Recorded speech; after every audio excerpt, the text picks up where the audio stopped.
மனுதாரர் சார்பிலான சட்டத்தரணிகளும் லஞ்ச ஊழல் ஒழிப்பு ஆணைக்குழு அதிகாரிகளும் முன்வைத்த விடயங்களை ஆராய்ந்ததன் பின்னர் கொழும்பு பிரதான நீதவான் நீதிமன்றம் குறித்த உத்தரவை பிறப்பித்தது.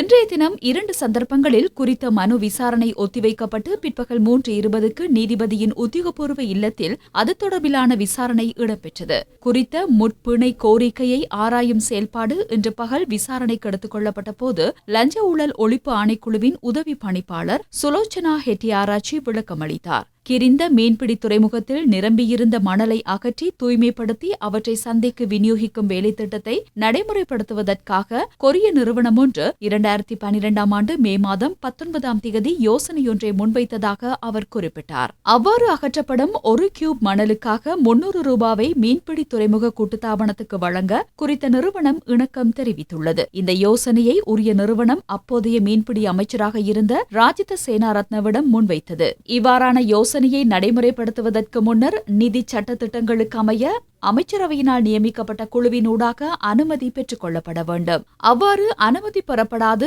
அமைச்சரின் உத்தரவுக்கமைய மீன்பிடி துறைமுக கூட்டுத்தாபனம் அதனை நடைமுறைப்படுத்தியதாக லஞ்ச ஊழல் ஒழிப்பு ஆணைக்குழுவின் பிரதி பணிப்பாளர் சுலோச்சனா நீதிமன்றத்தில் தெரிவித்தார்.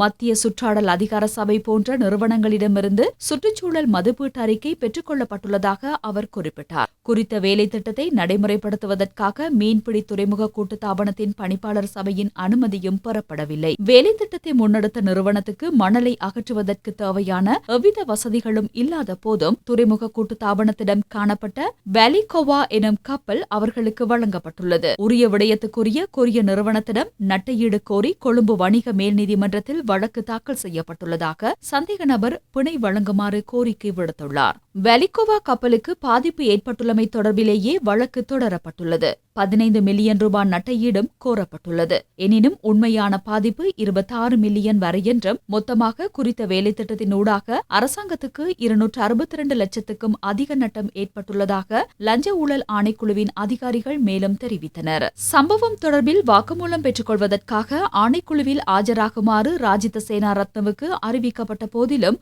உடல்நிலை பாதிப்பை காரணமாக காட்டி ஆணைக்குழுவில் ஆஜராகவில்லை என்றும் அதிகாரிகள் சுட்டிக்காட்டினர். வைத்திய அறிக்கை தாக்கல் செய்யப்பட்டுள்ள போதிலும் அது முறையான வைத்திய அறிக்கை அல்லவென ஆணைக்குழுவின் பிரதி பணிப்பாளர் குறிப்பிட்டார். இந்நிலையில் முற்பிணை கோரிக்கையை நிராகரித்து சந்தேக நபரை கைது செய்வதற்கு உத்தரவிடுமாறும் அவர் கோரிக்கை விடுத்தார். இந்நிலையில் முன்னாள் அமைச்சர் திட்டமிட்டே குறித்த வேலை திட்டத்தை முன்னெடுக்கவில்லை என்றும் ராஜித சேனாரத்ன சார்பிலான ஜனாதிபதி சட்டத்தரணி குறிப்பிட்டார். இருதரப்பு வாதங்களை ஆராய்ந்ததன் பின்னர் முற்பிணை கோரிக்கையை நிராகரிக்க நீதவான் தீர்மானித்தார்.